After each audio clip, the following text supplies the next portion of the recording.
ഇപ്പോൾ സംയുക്ത സമരസമിതി കൺവീനർ ടി.ജി. ഗോപിനാഥൻ കൂടെ ചേരുന്നുണ്ട്. ശ്രീ ഗോപിനാഥൻ, ഇപ്പോൾ മന്ത്രിയുമായിട്ട് നിങ്ങളൊക്കെ സംസാരിച്ചെന്നാണ് മനസ്സിലാക്കാൻ സാധിക്കുന്നത്. എന്തൊക്കെ കാര്യങ്ങളായിരുന്നു മന്ത്രി ഈ ഒരു മീറ്റിംഗിൽ പറഞ്ഞിരുന്നത്?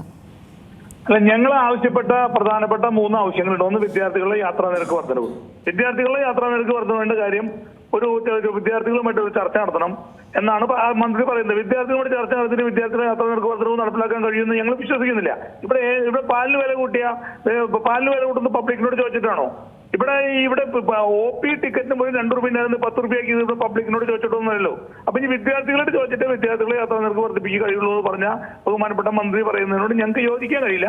അദ്ദേഹം അതിനെക്കുറിച്ച് ഒരു ചർച്ച നടത്തി ആവശ്യമായ നടപടികൾ എടുത്തു തരാമെന്ന് പറഞ്ഞാൽ ഞങ്ങൾ പോസിറ്റീവായി കാണുന്നു. പക്ഷെ അതിലൊരു തീരുമാനം ഉണ്ടാക്കണമെന്ന് ഞങ്ങൾ ബഹുമാനപ്പെട്ട മന്ത്രിയോട് ആവശ്യപ്പെട്ട് മന്ത്രി അതിന് ആവശ്യമായിട്ടുള്ള കാര്യങ്ങൾ ചെയ്യാന്ന് പറഞ്ഞതല്ലാതെ അതിന് ഞങ്ങൾക്ക് ഒരു ഉറപ്പ് ഞങ്ങൾക്ക് അതിൽ ലഭിച്ചിട്ടില്ല. ഒന്ന്. നമ്പർ 1 ഞങ്ങളുടെ 140 കിലോമീറ്ററിലധികം വരുന്ന സ്വകാര്യ ബസ്സുകളുടെ പെർമിറ്റും ലിമിറ്റഡ് സ്റ്റോപ്പ് ബസ്സുകളുടെ പെർമിറ്റും പുതുക്കി തരണമെന്നുള്ള ഞങ്ങളുടെ ആവശ്യം ഗവൺമെന്റ് അംഗീകരിച്ചിട്ട് അത് കോടതിയുടെ പരിഗണനയിൽ നിൽക്കുന്നു എന്നാണ് ബഹുമാനപ്പെട്ട മന്ത്രി പറയുന്നത്. കോടതി അത് അനുകൂലമായിട്ട് സർക്കാർ ഇറക്കിയ ഉത്തരവ് കോടതി വേണ്ടാന്ന് വെച്ച സാഹചര്യം, കോടതി അത് അസ്ഥിരപ്പെടുത്തിയ സാഹചര്യത്തില് ഇനി പിന്നെ അതൊന്നും കയറി പിടിച്ച് ഗവൺമെന്റ് അപ്പീൽ പോകണമെന്നൊക്കെ പറഞ്ഞു നിന്നാൽ ഞങ്ങളുടെ ബസ്സുകൾക്ക് ഓടാൻ കഴിയില്ല. 40-50 ലക്ഷം രൂപ കൊടുത്ത് വാങ്ങിയ ബസ്സുകളൊക്കെ ഇപ്പോൾ കയറ്റിയിട്ടിരിക്കുന്നത്. അത് ഓടാനുള്ള ഒരു സൗകര്യം ഉണ്ടാക്കി തന്ന കാര്യത്തെക്കുറിച്ച് കൂടുതൽ ചർച്ചകൾ ആവശ്യമുണ്ടെന്നാണ് മന്ത്രി പറയുന്നത്. അപ്പോൾ ഞങ്ങൾക്ക് അത് കാത്തു നിൽക്കാൻ കഴിയാത്ത സാഹചര്യത്തിൽ ഞങ്ങൾ ബഹുമാനപ്പെട്ട മന്ത്രിയോട് അത് പറഞ്ഞിരുന്നു. അതുപോലെ തന്നെ ഞങ്ങളുടെ തൊഴിലാളികളുടെ PCC വേണമെന്ന് പറഞ്ഞാൽ ഞങ്ങളുടെ ആവശ്യം. അതായത് ഞങ്ങൾ പോസ്കോ കേസിൽ പ്രതിയായിട്ടുള്ളവരോ അല്ലെങ്കിൽ നാർക്കോട്ടിക് കേസിൽ പ്രതിയായിട്ടുള്ളവരോ അല്ലെങ്കിൽ മറ്റു ഗുണ്ട കേസ് ലിസ്റ്റിൽപ്പെട്ടവരൊക്കെ ആണെങ്കിൽ അത്തരം ആളുകളെ ഒന്നും ഒഴിവാക്കുന്നതിൽ ഞങ്ങൾക്ക് യാതൊരു വിരോധമില്ല, ഞങ്ങൾ പറഞ്ഞതാണ്. പക്ഷെ അതിന് PCC എന്ന് പറഞ്ഞിട്ട് വലിയൊരു ഫോർമാലിറ്റി എടുത്ത് ഏതെങ്കിലും ഒരു തൊഴിലാളി എവിടെയെങ്കിലും പോയിട്ട് ഒരു പിക്കറ്റിങ്ങിലോ ഒക്കെ പങ്കെടുത്ത തൊഴിലാളിക്കും PCC കിട്ടാത്തൊരു സാഹചര്യം ഉണ്ട്. അതുകൊണ്ട് ആ നടപടി ഒഴിവാക്കി തരണമെന്ന് പറഞ്ഞപ്പോൾ അതിനെക്കുറിച്ചും ബഹുമാനോട് മന്ത്രിക്ക് ഒരു ക്ലിയർ ആയിട്ടൊരു മറുപടി ഞങ്ങൾക്ക് തരാൻ കഴിയാത്ത സാഹചര്യത്തിൽ ഞങ്ങൾക്ക് ഈ പ്രഖ്യാപിച്ച സമരവുമായിട്ട് മുന്നോട്ട് പോകാതെ മറ്റു മാർഗങ്ങളില്ലാതെ വന്നിരിക്കുകയാണെന്ന് ഞങ്ങൾ സമരവുമായിട്ട് മുന്നോട്ട് പോകാനാണ് ഞങ്ങൾ ഇപ്പോൾ തീരുമാനിച്ചിട്ടുള്ളത്. സംസ്ഥാനത്തെ ഈ പറയുന്ന നേരത്തെ ഞാൻ ഒരു ബൈറ്റ് കേട്ടു, നിങ്ങളൊരാളുടെ സംസാരം കേട്ടു. അവരൊന്നും ഇവിടെ സമരത്തിന് നോട്ടീസ് പോലും കൊടുത്തിട്ടില്ല എന്നാണ് ഞങ്ങൾ അറിയുന്നത്. ഞങ്ങൾ കഴിഞ്ഞ പാലക്കാട് ചർച്ചയിലും ഞങ്ങൾ അവരെ കണ്ടിട്ടില്ല. ഇന്നിപ്പോൾ വന്നിട്ട് അവര് ഞങ്ങൾ പിൻവലിച്ചു എന്നൊക്കെ പറഞ്ഞതായിട്ട് ഞങ്ങൾ കേട്ടു. അതൊന്നും സംസ്ഥാനത്തെ സ്വകാര്യ ബസ്സുകൾ സർവീസ് നടത്തുന്ന ബസ് ഉടമ സംഘടനകളായിട്ട് ബന്ധപ്പെട്ട കേസുകളല്ല. അവരൊന്നും ഇവിടെ ബസ്സുകൾ എത്രത്തോളം അവർക്ക് ബസ്സുകൾ ഉണ്ടെന്നുള്ള ഞങ്ങൾ അന്വേഷണത്തിൽ 10-ൽ താഴെ ബസ്സുകൾ മാത്രമേ ആ വന്ന ആളുകളുടെ കയ്യിലുള്ളൂ എന്നാണ് ഞങ്ങൾ അറിയുന്നത്.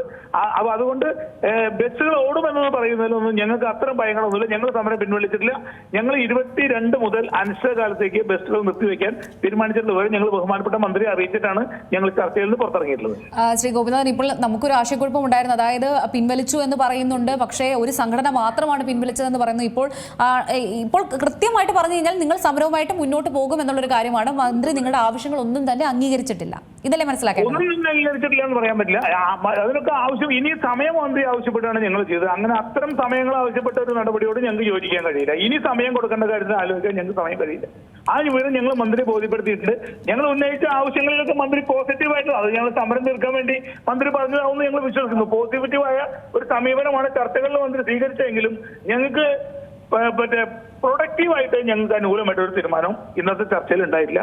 അതുകൊണ്ട് ഞങ്ങൾക്ക് സമരമായിട്ട് മുന്നോട്ട് പോകാൻ ഞങ്ങൾ നിർബന്ധിതമായി തീർന്നിരിക്കുകയാണ്. ഞങ്ങൾ സമരമായിട്ട് മുന്നോട്ട് പോകും.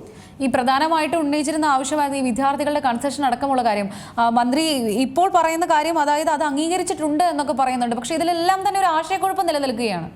ഇതൊക്കെ എല്ലാ തവണയും പറയുന്ന എല്ലാ മന്ത്രിമാരും പറയുന്നതാണ്. ഞങ്ങൾ ആലോചിക്കുക, സമരത്തിന് മുമ്പ് മൂത്തെത്തുമ്പോൾ ഇതൊക്കെ ഞങ്ങൾ ശരിയാക്കി തരാമെന്ന് സാധാരണ മന്ത്രിമാർ പറയുന്നതാണ്. അത്തരം ഒരു പറയലായിട്ട് കാര്യമില്ല. അതിന്റെ ഒരു സ്റ്റെപ്പ് എടുക്കട്ടെ, അപ്പൊ ഞങ്ങൾ അതിനെ കുറിച്ച് പരിഗണിക്കാം. അതിന് ഞങ്ങൾ അത് ആത്മാർത്ഥമായിട്ട് നടത്തുന്ന ഒരു സ്റ്റെപ്പ് ബഹുമാനപ്പെട്ട മന്ത്രിയുടെ ഭാഗത്തുനിന്ന് ഉണ്ടായാൽ ഞങ്ങൾ അതിനെക്കുറിച്ച് പരിഹരിക്കാം. ഇപ്പോ അതിനൊക്കെ വിദ്യാർത്ഥി സംഘടനകൾ പ്രശ്നം ഉണ്ടാക്കില്ലേ, അവർ കല്ലെറിയില്ലേ, ക്ലാസ് പൊട്ടിക്കില്ലേ എന്നുള്ള ചോദ്യങ്ങളൊക്കെ ചോദിച്ചാൽ, അങ്ങനെയൊക്കെ ചോദിച്ചാൽ ഇത് നടത്താൻ കഴിയില്ലല്ലോ. ഞങ്ങൾ വ്യവസ്ഥാപിതമായ മാർഗത്തിലൂടെ നടത്തുന്നതാണ്. വിദ്യാർത്ഥികൾ നിങ്ങൾ കാര്യം പരിശോധിക്കൂ. ഇവിടെ കച്ചവട വിദ്യാഭ്യാസ സ്ഥാപനങ്ങൾ ഒരുപാട് ബസ്സുകൾ ഇവിടെ സ്കൂൾ ബസ്സുകളും കോളേജ് ബസ്സുകളായിട്ട് ഓടുന്നുണ്ട്. അവർ വാങ്ങുന്ന യാത്രാ നിരക്ക് എത്രയാണെന്ന് നിങ്ങൾക്ക് അറിയാവോ? ഞങ്ങൾ 40 രൂപയ്ക്ക് കൊണ്ടുവന്ന് അവർ ഒരു മാസം ഞങ്ങളുടെ ബസ്സിൽ കയറിയാൽ 40 രൂപ മാത്രമാണ് വിദ്യാർത്ഥിക്ക് ചിലവാകുന്നെങ്കിൽ അവരുടെ ബസ്സിൽ കയറിയാൽ 800-ഉം 1000-ഉം കൊടുത്തിട്ട് വേണം യാത്ര ചെയ്യാൻ. അപ്പൊ അത്തരം കാര്യങ്ങളിലൊന്നും വിദ്യാർത്ഥി സംഘടനകൾ സമരത്തിന് പോകുന്നില്ലല്ലോ. അപ്പൊ സമരമൊക്കെ ഉണ്ടാവും. അത്തരം സമരങ്ങളൊന്നും ഞങ്ങൾ ഭയമില്ല. ഞങ്ങൾ ഈ സമരമൊക്കെ എന്തായാലും ഞങ്ങൾ ഈ 60% വിദ്യാർത്ഥികളെ കയറ്റി മുന്നോട്ട് പോകേണ്ട കാര്യം ഞങ്ങൾക്ക് കഴിയില്ല. ഞങ്ങൾ ഈ സർക്കാരിന് സാമ്പത്തിക ബാധ്യത വരുന്ന, ജനങ്ങൾക്ക് സാമ്പത്തിക ബാധ്യത വരുന്ന മറ്റൊരാവശ്യങ്ങൾ ഉന്നയിച്ചിട്ടില്ല. ഇവിടെ സാധാരണ യാത്രക്കാരുടെ യാത്രാ നിരക്ക് വർധനവും ഞങ്ങൾ ആവശ്യപ്പെട്ടിട്ടില്ല. ഞങ്ങൾ ഗവൺമെന്റ് ബുദ്ധിമുട്ടുള്ള ഒരു കാര്യവും ഞങ്ങളിവിടെ ആവശ്യപ്പെട്ടിട്ടില്ല. അപ്പൊ ഇത് പബ്ലിക്കിന് യാതൊരു ദോഷം വരാത്ത തരത്തിലുള്ള ആവശ്യങ്ങളാണ് ഞങ്ങൾ ഉന്നയിച്ചിട്ടുള്ളത്. ഇക്കാര്യത്തിൽ തീരുമാനം ഉണ്ടായില്ലെങ്കിൽ ഞങ്ങൾക്ക് ബസ്സുകൾ ഓടിക്കാനില്ല. ഞങ്ങളിത് ഓടിച്ചില്ല എന്ന് വിചാരിച്ചാൽ ഞങ്ങൾ ഗവൺമെന്റ് നിർബന്ധത്തിന് വഴങ്ങി ഞങ്ങൾ വീണ്ടും ഇത് ബസ്സുകൾ ഓടിക്കാൻ തുടങ്ങിയാൽ ഇപ്പോൾ 32,000 8,000 ആയത് ഇനി 6,000 5,000 4,000 കുറഞ്ഞു പോരും. ഈ 22 മുതലുള്ള ഒരു സമരം അനിശ്ചിതകാലത്തേക്കായിരിക്കുമോ?